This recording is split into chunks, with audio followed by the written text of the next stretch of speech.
The Young and the Restless spoilers next week, full November 24th to November 28th, 2025. As The Young and the Restless heads into its long-anticipated Thanksgiving week, spoilers tease a complex blend of nostalgia, dread, emotional turmoil, and deep-rooted family ties that will ripple through Genoa City, creating a tapestry of storylines that intertwine old wounds with new fear. One of the most unexpected moments begins with Phyllis Summers, yes, that Phyllis, who shockingly decides to raise a glass and offer a toast to Danny Romalotti and Christine Blair. While viewers know Phyllis well enough to understand that any moment of grace from her comes with layers of tension, regret, envy, and unspoken emotion, the gesture still sends shockwaves through the gathering. A woman who once clawed and manipulated her way through Danny's love life standing before them to celebrate his happiness with Christine is not just ironic, it is combustible. For a fleeting moment, Phyllis manages to hide the bitterness still swirling beneath her surface, but longtime fans will no doubt be watching closely for any cracks in her composure, because where Phyllis goes, emotional implosion is never far behind.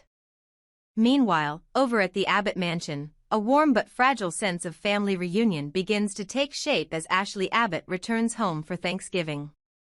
Her presence evokes a flood of emotions, hope, concern, and curiosity. Especially considering the mental health struggles, memory disruptions, and emotional fractures she has endured over the past year. For Jack, Tracy, and Billy, Ashley's return is something between a blessing and a question mark, an opportunity to rebuild bridges strained by trauma, but also a reminder that healing is not linear. Thanksgiving is a symbol of togetherness, but in Genoa City, togetherness often comes wrapped with secrets. And Ashley's return promises to open the door to conversations and confessions long overdue. But while the Abbotts gather around their table, carving turkey and fragile peace, a much darker and more urgent storyline unfolds elsewhere, pulling Nick Newman and Sharon Newman into a frantic, heart-wrenching search for their missing son, Noah.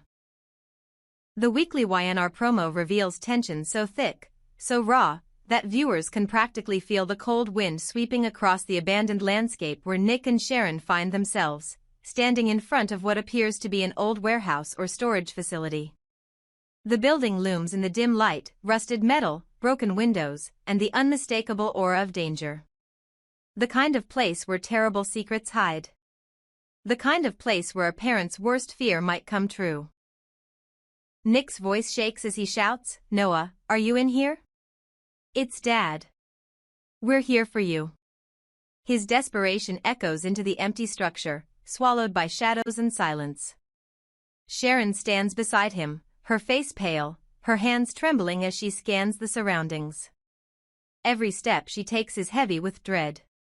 Every breath feels like a battle against panic. This nightmare, this horror of not knowing where her child is, whether he's safe, whether he's terrified, whether he's still alive, is a trauma she has lived through far too many times in her life, and yet it never becomes easier. It only cuts deeper. Sharon closes her eyes, presses her hands together, and whispers a prayer that feels less like tradition and more like a mother's final anchor. "God, please. Please let us find him." Her voice cracks beneath the weight of helplessness. Her prayer is not polished or calm, it is raw, desperate, trembling, the kind of plea born from the deepest corner of a parent's soul. She has survived mental illness, loss, grief, manipulation, and the darkest chapters of her life, but this fear may be the cruelest test of all. Just then, Nick notices something subtle, something out of place. His expression shifts from frantic fear to sharpened alertness. "Sharon, come here. Look at this." His voice lowers, not out of calm, but out of dread. Sharon hesitates, her heart thudding violently in her chest as she steps closer. What did he find? What clue could be hiding in this abandoned place? A dropped phone? A piece of clothing? A sign of struggle? A trail left behind? Or something far worse, something that confirms Noah was here, but not alone? The camera in the promo cuts away before revealing what Nick sees, leaving fans desperate for answers. But context provides clues. Sharon's and Nick's terrifying search has already linked back to Matt Clark's dangerous schemes. Matt has been weaving himself into Noah's life, manipulating him, threatening him, dragging Sienna into the center of a crime web Noah never should have been part of. So whatever Nick finds in that warehouse is almost certainly connected to Matt's desperate attempts to hide his crimes, or cover his tracks. Could it be Noah's jacket, discarded and stained? A broken piece of his phone? A rope? A hidden trapdoor? A blood smear? Or even a chilling message left specifically for Nick and Sharon? Something Matt would absolutely do to continue tormenting them? The possibilities are vast, but all of them point to one reality: Matt Clark's influence is still very much alive, suffocating the Newman family even in his absence. And as all these storylines build toward cliffhangers, CBS prepares to air a special treat on Thanksgiving Day. The rebroadcast of Danny Romalotti and Christine Blair's first wedding, a nostalgic reminder of innocence, love, and the kind of storybook romance that used to define their relationship before years of heartbreak, battles, and complicated entanglements changed them forever. It is a fitting contrast to the chaos happening in the present timeline, proof that the more things change, the more they echo their past. But for Noah's parents, Thanksgiving offers no comfort, no tradition, no sentimental warmth. There is only fear. And the horrifying uncertainty of what Nick has found inside that abandoned place. Whatever it is, it changes everything. As Thanksgiving approaches in Genoa City, The Young and the Restless sets the stage for an emotional blend of family reunion, romantic tension, and explosive social drama, creating a week packed with warmth and anticipation on one side, and eye-widening dread on the other. At the Abbott estate, the holiday unfolds with a sense of nostalgia and renewal, the kind of soft, golden glow that only the Abbott family can bring to the screen when they set aside their conflicts and gather under one roof. Claire Newman, Kyle Abbott, and little Harrison Locke arrive to the sprawling Abbott mansion, bringing with them a sense of innocence and calm. Claire's presence is still new, fragile, and layered with the weight of her complicated history, but Kyle welcomes her with the patient charm that has become his strength over the years. Harrison, of course, becomes the unifying point. His smile, his energy, and his effortless ability to connect Abbott and Newman bloodlines makes him the heart of the scene. Meanwhile, Billy Abbott shows up with Sally Spectra by his side, their arrival subtly altering the emotional atmosphere of the room. Their dynamic has always been intriguing. Billy's unpredictable charm paired with Sally's fiery ambition creates a chemistry that is equal parts stability and spark. They enter the estate with a shared energy, a quiet confidence that signals they're ready to face whatever eyebrow raises or whispered judgments may come their way. And in true Abbott fashion, there are always a few. But Sally holds her own, especially around this family. She always has. The warmth intensifies when Ashley Abbott finally steps through the front door. A hush of sentiment settles in the air as Jack Abbott, Tracy Abbott, and Diane Jenkins all turn toward her with genuine affection, concern, and relief. Ashley has been through emotional warfare, fractured memories, psychological instability, and a long journey to regain control of her life. And her return for Thanksgiving marks not only a family tradition reclaimed but a deeply symbolic milestone in her healing. Jack's face lights up immediately, Tracy's eyes glisten with that familiar sisterly tenderness, and even Diane wears a softened expression, recognizing the significance of Ashley's return. "Happy Thanksgiving," Ashley says with a small but sincere smile. "It's wonderful to be together again," she adds, and her voice carries the weight of everything left unsaid, the past hurt, the recovery, the struggles, the fragile hope that this holiday might be different. Jack responds with a warmth that only he can deliver, a gentle pride radiating through his words. "It really is wonderful now that we're all together," he says, and for a moment, the Abbott mansion feels like a sanctuary, a place where old troubles fade beneath the glow of family unity. The turkey cooks in the oven, the fireplace crackles softly, and for an instant, it seems like the Abbotts might finally enjoy a peaceful holiday, at least until the inevitable chaos of Genoa City breaks through. Because elsewhere in town, a very different gathering is about to unfold, one laced with tension, suspicion, and dramatic potential that could explode at any moment. After the wedding of Danny Romalotti and Christine Blair, a ceremony filled with touching vows, emotional nostalgia, and decades-long history, the celebration shifts to the GCAC for their glamorous wedding reception. Champagne flows, music plays, and for a short while everyone revels in the romance and joy of the newlyweds. But in true soap fashion, peace never lasts long, especially not when Phyllis Summers is lurking nearby.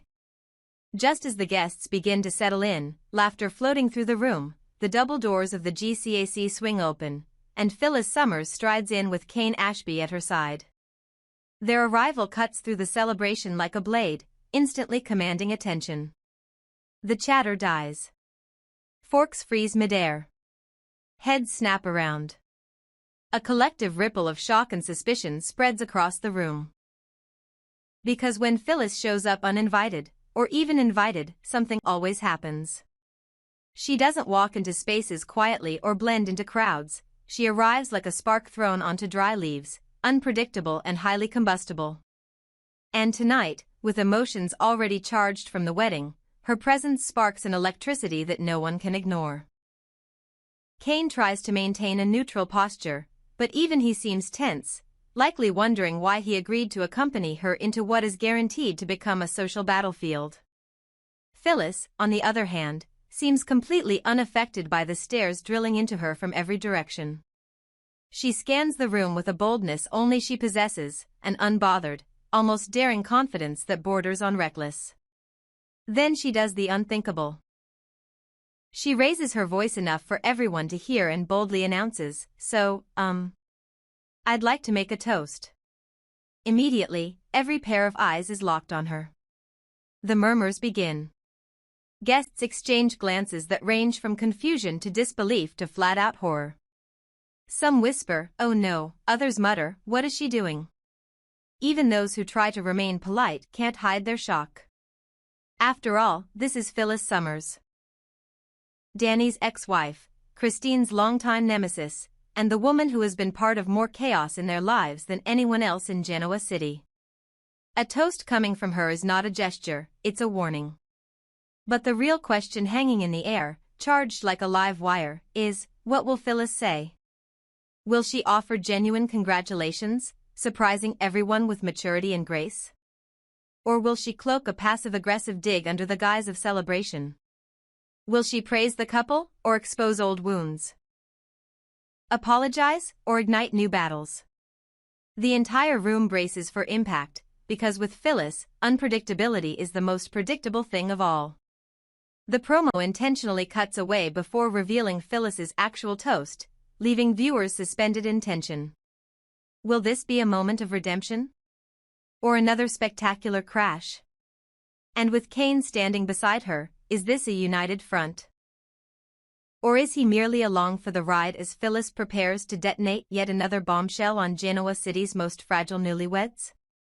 One thing is clear, between the Abbott family's emotionally charged reunion and Phyllis Summers' potentially explosive toast at GCAC, Thanksgiving week on the young and the restless promises to deliver both warmth and chaos in equal measure. The Abbotts gather under one roof seeking peace, but across town, a single glass raised in the wrong hands could shatter the fragile happiness of Danny and Christine before the night is over. And fans will be watching every moment. The room remains suspended in a suffocating silence as Phyllis Summers lifts her glass, the crystal flute trembling ever so slightly in her hand, though no one can tell whether it is from nerves, adrenaline, or the thrill of being the center of attention once again. Kane Ashby shifts uncomfortably beside her, clearly wishing he were anywhere else, yet he stands firm, as though abandoning her now would make him complicit in disaster. All eyes lock on Phyllis, Danny stiffening near the head table, Christine instinctively pressing closer to her husband, Lauren exchanging a knowing glance with Michael, and even Nina freezing mid-sentence, as though she already fears this moment will end badly. The air inside GCAC feels heavy, taut, as if the walls themselves are bracing for impact. Phyllis clears her throat, offering a smile that is too bright, too rehearsed, too fragile to be trusted. Well, she begins, her voice echoing across the room with that familiar blend of bravado and vulnerability. It's not every day we get to celebrate a love story as enduring as this one. A few people blink in confusion. Was that a compliment or a jab? Phyllis lets the words hang for a moment, enjoying the tension, enjoying the power of knowing everyone is waiting to see which version of her will emerge tonight. The reformed Phyllis? The wounded ex-wife? The woman still fighting ghosts from the past? Or the hurricane that leaves nothing standing? Christine's jaw tightens subtly, but she remains gracious, determined not to give Phyllis the satisfaction of reacting. Danny, however, looks stricken. Caught between discomfort, fear, and the faintest flicker of sympathy for the woman he once loved, even if that love had turned into something twisted and destructive.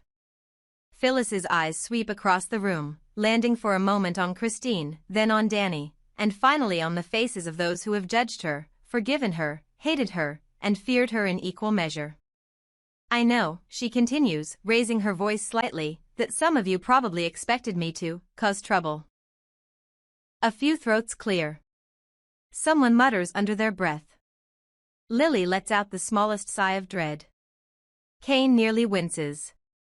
But tonight, Phyllis presses on, I want to do something different. I want to show that people can grow, that people can change, that, well, even I can step aside and let others be happy. The audience remains frozen, unable to tell whether she is being sincere or performing sincerity like a monologue she rehearsed in the mirror.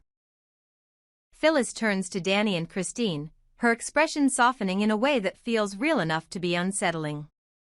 You two, she says quietly, have found your way back to each other after a lifetime of twists and heartbreak. And no matter what happened in the past, no matter what I did, or what any of us did, you chose each other. Again. Christine's eyes widen slightly, surprised by the calm gravity of Phyllis's tone. Danny swallows hard. This is not the speech anyone expected. This is not mockery. This is not sabotage. This is almost acceptance. Almost. Phyllis's voice wavers only once, when she adds, I hope truly that this time it lasts. The room remains silent, but something shifts. A tiny crack in the tension. A flicker of genuine emotion beneath her armor. Even Christine cannot deny the faint brush of humanity in Phyllis's words. But then comes the pivot, subtle, sharp, unmistakable. Phyllis raises her glass higher, a glint of mischief or warning sparking in her eyes. Because after everything we've all been through, she adds, we deserve to stop reliving old mistakes and start letting people move forward. A few eyebrows lift. Was that meant for Danny? Christine? Herself? Or someone else entirely? But she's not finished. And Danny, she says, her voice taking on a delicate tremble, thank you. For the memories. For the years. For being someone I once loved with everything I had. Danny's breath catches. Christine stiffens. But today, I raise my glass not as your ex-wife, not as your past, but as someone who finally understands that letting go is sometimes the only way to love somebody. A ripple of shock moves through the room. No one saw that coming. Then Phyllis smiles, genuinely, heartbreakingly. So here's to you. Here's to Christine. Here's to peace. She clinks her glass lightly in the air, and the room slowly follows suit. It's awkward, hesitant, but undeniably sincere. For a fleeting moment, Phyllis Summers has done the impossible. She has delivered a toast without firebombing the room. But then, as she lowers her glass, her eyes drift again to Christine, and the softness fades. Not entirely, not cruelly, but enough to ignite the tiniest spark of unease. Because in that final moment, what Christine sees in Phyllis's gaze is not hatred, but unfinished business. Quiet, simmering, unresolved. The kind that never stays buried for long. And everyone knows. When Phyllis Summers has unfinished business, Genoa City is never safe.